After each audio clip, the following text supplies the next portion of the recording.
Welcome to Galactic Initiative. I'm your host, Jeff. Joining me as always, David. Welcome, David. Hello, sir. And Sean. Welcome, Sean. Hello, my friend. Let's talk about the future of Star Wars. You got a lot of guts coming here after what you pulled. Lando, marketed as another limited series, live action, or animation. We don't know much about it. Not much we can say. Thoughts on Lando?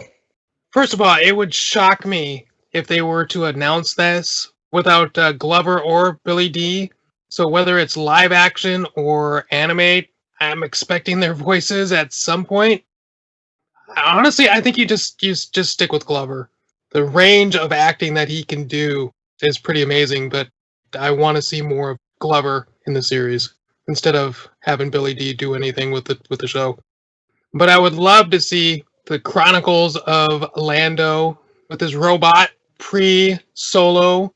I mean, you can even do post-Solo for that matter, and have them teaming up and doing some spice runs for Jabba or whatever.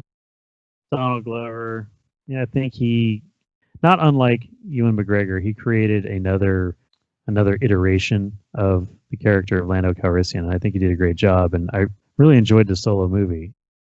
There's a lot of room here for things to come back from that film. I really want to see the sequel to Solo. What was set up at the end of that film could be one of the most amazing trilogies, really, when you think about it. My hope had been, because in The Last Jedi we didn't get a proper send-off for Solo, that we would start the Solo film with Billy D. Williams at the funeral for Han Solo, sitting or leaning up against a bar or whatever, and having Rey and Finn come up to him and start talking to him, and then him kind of starting to tell the story of how I met Han Solo and how we became friends. We had this great line that was kind of funny, but it was also an interesting thing, and you could totally play off it in The Force Awakens, where Finn knows him as the general, but Rey knows him as the smuggler. And here's a guy who can tell you the entire backstory of Han Solo because they've been friends for so long and they fought in the rebellion and they defeated the Empire. And that would have been a great intro to the Solo backstory movie. I think there's a lot of fun things that could be done with the Lando Calrissian character. I mean, they've tried to inject him into Rebels, what he was doing before he wound up getting the Cloud City gas mine. There's stories there again to be told. You know, how does he hustle his way through the galaxy? And I mean, we saw him as a real fast-talking dude in the Solo movie. But I really, really wanted to see them announce something about a sequel to Solo. We need to know what happens to Kira and Maul. We're told that Han Solo is getting in the Millennium Falcon to fly to Tatooine to meet Jabba for the first time. I mean, can you imagine that scene on the big screen? We talk about fan service. That would be important to the story, but it would be such good fan service. You know, that's fan service done right. But can we do that as part of a Lando show? Well, no, because that would totally upstage anything Lando's doing. So I'm worried that, I don't know. I mean, there's this one I'm on the fence about. We'll see where it takes us. But again, if it's a limited series, you're only working with a finite amount of time now. And so what is the actual story we're going to try and tell?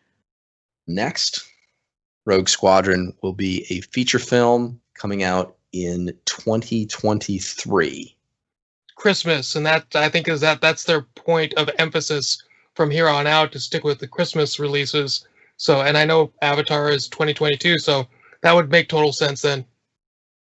How far along is it? You need 3 years for a good, well-paced preparation, writing, pre-production, pre-visualization, set design, build, shooting, post-production, special effects. You need 3 years for a Star Wars movie.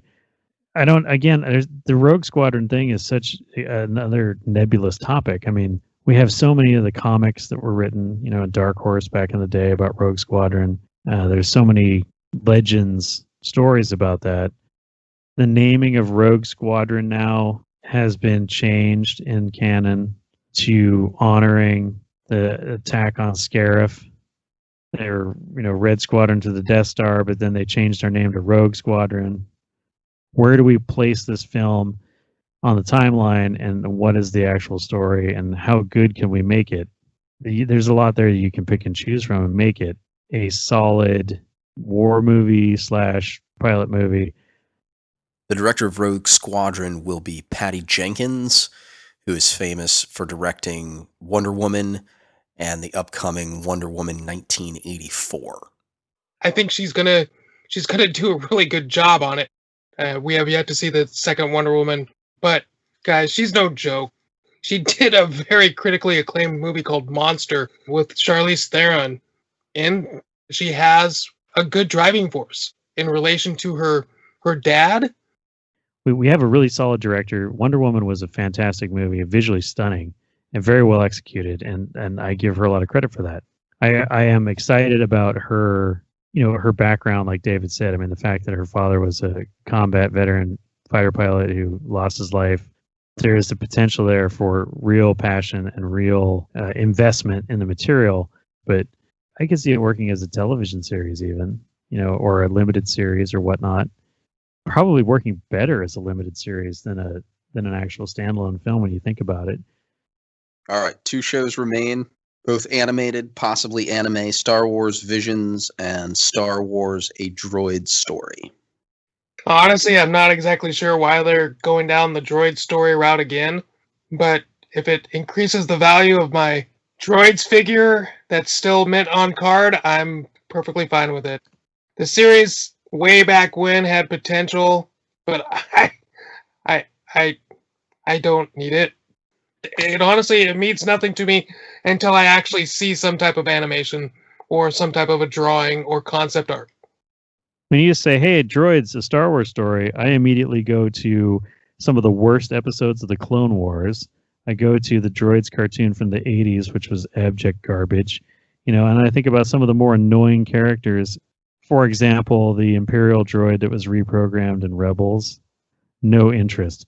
But if you want to make a show about droids, make it about 000 and BT from the Afrik comics. Those crazy assassin droids. That could be an interesting show for sure, but probably going to be something designed for children. It's going to be like Star Wars Resistance. It's going to have very basic child-oriented humor, storylines, plots, whatever. And the other one was called what again? Visions or something? So Visions will consist of 10 episodes, each telling a different story within the Star Wars world in a neat twist. The episodes will be in the Japanese anime style, produced by some of the country's foremost studios. Star Wars and anime is fantastic. Yes. They talk about using the same concept as they did with the MCU with what if the Emperor wasn't killed at the end of Return of the Jedi? Or what if Luke had beaten Vader on Cloud City? And so I suppose that could be interesting. If these things are done in true anime style, they could be beautiful even if they're crappy. Yep. For people like us, these things won't really bother us that much because they're, like you say, they're things that we probably all thought about. Like, well, if Luke hadn't done X, then Y would have happened, and oh my God, then the whole universe would be different. What if the Sandcrawler had broken down that day and they didn't sell the droids to Luke? Like, would he still be moisture farming? Would the Empire still be in charge? Like that kind of thing, right? Yeah. Like, of course, right? We ask these questions of ourselves every day. What if I hadn't gone to that dance with that girl, or what if I had attended a different college, or what if I hadn't taken that job, or what if I took that other job? Like, millions of questions. The what if scenario, I get it, but this is the kind of stuff that creates confusion with the casual fans. Yeah. They're going to have no idea about the what if Vader fell down the shaft instead of Luke. It's I don't know. It creates a lot of confusion, I think. I'm perfectly comfortable with admitting that I was wrong if it's good. With the announcement of all this, was this a good move, bad move? What do you guys think?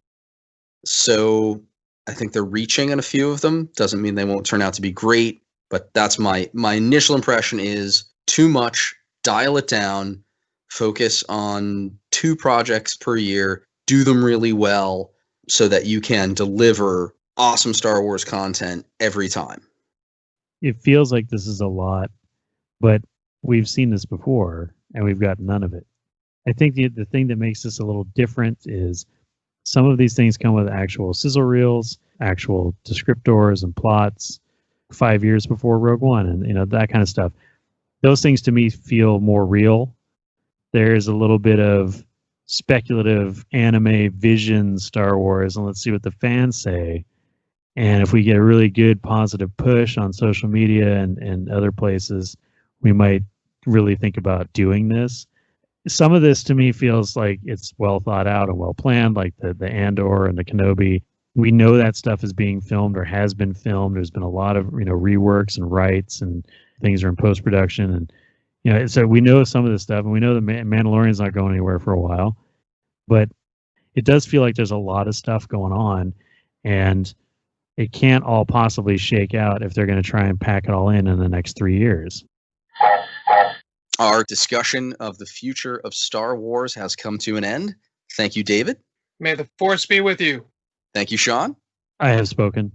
Galactic Initiative is not authorized or endorsed by Lucasfilm Limited. The name Star Wars and all related materials are registered trademarks of Lucasfilm Limited, a subsidiary of the Walt Disney Company, all rights reserved. Galactic Initiative is a registered trademark, and other product and company names are trademarks of their respective holders. Use does not imply affiliation or endorsement.